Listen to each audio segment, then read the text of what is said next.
रमन सिंह चौहान जेकर नाम कहा कि हकरू हकरू हकरू सब कोई कहे 48 घंटा 1 घंटा बिरहा 24 घंटा यही चकिया में गोले रहने फिर कर विचार पहुंचा तालाब पर जाई हो रामा।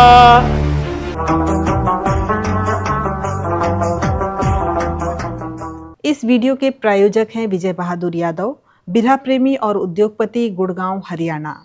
मूल निवासी ग्राम रामसरपुर, रतुआ पार, अतरौलिया, आजमगढ़, उत्तर प्रदेश।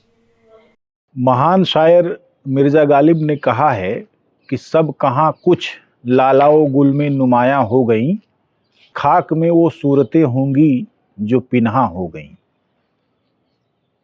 वे जो हालात हैं उनको लेकर जिस तरीके के तबसरे करते हैं अपनी शायरी में, वो निश्चित रूप से युगीन हैं और बहुत बड़े तबसरे हैं। वो कह रहे हैं कि जितनी चीज़ें दिख रही हैं, जितने सितारे दिख रहे हैं, उससे भी कई गुना ज़्यादा सितारे नहीं दिख रहे हैं।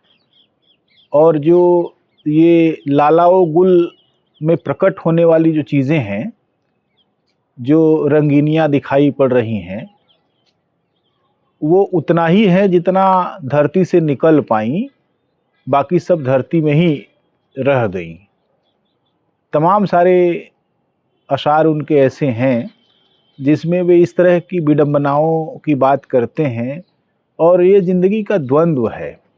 एक ज़माना हुआ करता था जब हमारे पास राजा महाराजाओं के ही इतिहास को लिखा जाता था, उन्हीं को लोग दर्ज करते थे, या बड़े बड़े जजमान जब गंगा नहाने जाते थे, विंध्याचल जाते थे, प्रयागराज जाते थे, काशी जाते थे, तो उन तमाम सारे जगहों पर तमाम सारे पुरोहित उनकी वंशावलियाँ लिखा करते थे।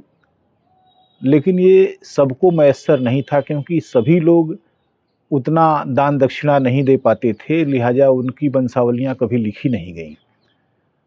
बिरहा के इतिहास में ऐसे तमाम सारे लोग हैं जिनके बारे में कुछ भी उपलब्ध नहीं है। एक बार हम चंदौली गए तो चंदौली जिला मुख्यालय से 2 किलोमीटर मात्र उत्तर पश्चिम की दिशा में बसा हुआ गांव बसीला, जहां के एक महत्वपूर्ण गायक श्री राम यादव हैं, उनके गांव में एक रमन सिंह चौहान उर्फ हकड़ू खलीफा का जिक्र आया। और यह मालूम हुआ कि हकड़ू खलीफा इतने धुरंधर गायक थे कि उनकी आवाज़ ही कई कोस के गिर्द चली जाती थी, क्योंकि उन दिनों माइक तो बिरहा में था ही नहीं, ढोलक भी नहीं थी, माइक की तो बात ही छोड़ दीजिए। करताल बजा बजा के लोग गाते थे, लेकिन हकड़ू खलीफा इतनी तेज़ आवाज़ में गाते थे कि लोगों ने उनका नाम ही हकड़ू रख दिया। रमन सिंह चौहान जेकर नाम कहा कि हकरू हकरू हकरू सब कोई कहे, आपके सीना के दूना सीना उनकर रहल आ लंबा रहले। हाँ भाई, लेकिन जितने उनका सांगा रहल उतने उनके खूब बजे में बाकायदे भोजन भी रहे, और उतने हुमच के बिना माइक के भी रहो गाँव में। हमने उनके प्रपौत्र को बुलवाया और उनसे पूछा तो उन्होंने कहा कि मुझे तो कुछ भी नहीं पता है। फिर हमने उनके घर का एक चित्र ले लिया कि यही हकड़ू खलीफा की पहचान है। हो सकता है कि वह घर उनके जीते जी न बना हो, उनके पुत्रों ने बाद में बनवाया हो, लेकिन वही उनकी निशानी है। रमन खलीफा उर्फ हकड़ू चौहान के बारे में छानबीन करने पर जो तथ्य सामने आते हैं वे इस प्रकार हैं। उनका जन्म लगभग 1902 के आसपास बसीला गांव में हुआ था। वे किसान परिवार में पैदा हुए थे। जाहिर सी बात है, पढ़ाई लिखाई उस दौर में नहीं हुई और उनको भी किसानी और चरवाही की विरासत मिली। वे अपने पिता के साथ खेती करते और अपनी गाय भैंसें चराते, और इस प्रकार से उनका जीवन निर्वाह होता था। जिस समय वे किशोर हो रहे थे उस समय चंदौली में पत्तू का बड़ा नाम था। पत्तू उन दिनों चंदौली में अपने भाई के ससुराल में जाया करते थे, जो बसिला के कुछ ही दूर बसारिकपुर गांव में पड़ती थी, और वहीं उनकी मुलाकात पत्तू गुरु से हुई। जल्दी ही उन्होंने पत्तू गुरु को अपना उस्ताद माना और उनको सिन्नी पान दिया, और इस प्रकार वे पत्तू अखाड़े के एक गायक के रूप में उभरे।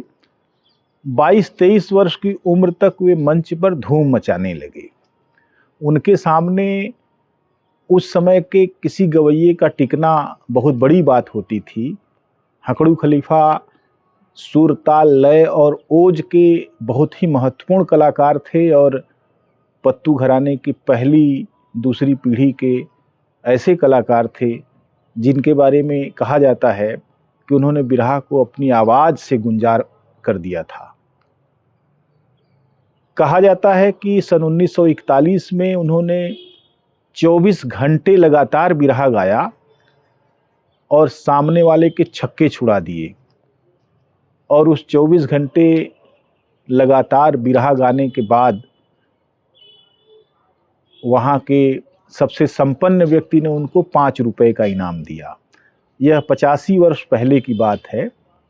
48 घंटा बिरहा, 24 घंटा एक चकिया में गोले रहने, और उनकर आवाज़ बताओ दी कैसे गाँव है।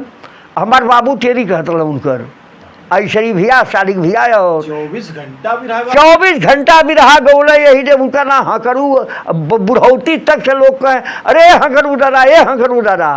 और गाँव का फिर राम कर विचार पहुँचा तालाब पर जाई हो रामा, रण में चले वीर लड़ने जंगा ठहराई हो रामा। ताल ठोक के गाँव में रमन चौहान। हकड़ू खलीफा जिस संस्कृति से आते थे, वहाँ प्रकृति के साथ गहरा सानिध्य था, और प्रकृति ने उनकी आवाज़ को जिस तरीके से माजा, उन्होंने बिरहा को जो दिया वह लंबे समय तक चला।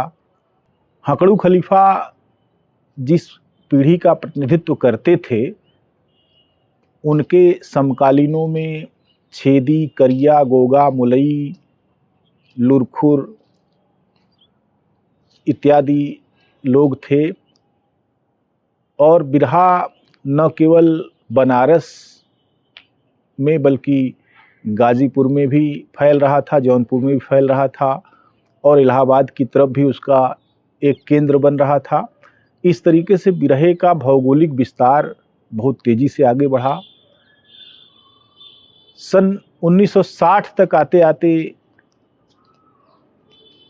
हकड़ू खलीफा ने गाना कम कर दिया।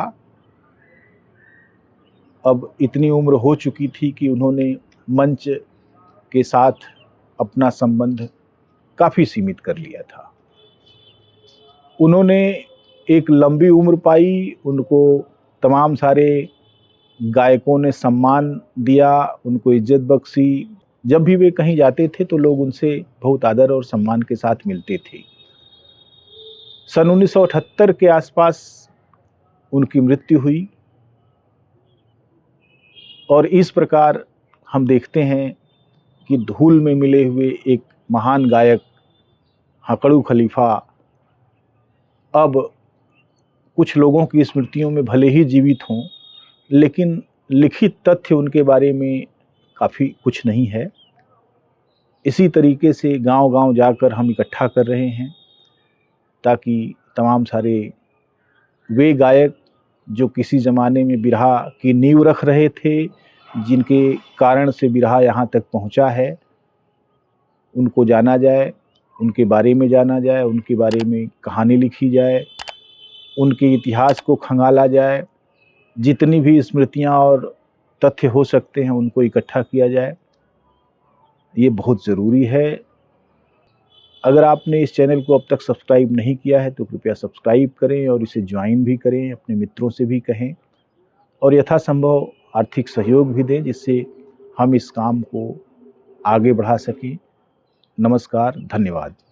इस वीडियो के प्रायोजक थे विजय बहादुर यादव, बिरहा प्रेमी और उद्योगपति, गुड़गांव, हरियाणा। मूल निवासी ग्राम रामसरपुर, रतुआ पार, अतरौलिया, आजमगढ़, उत्तर प्रदेश।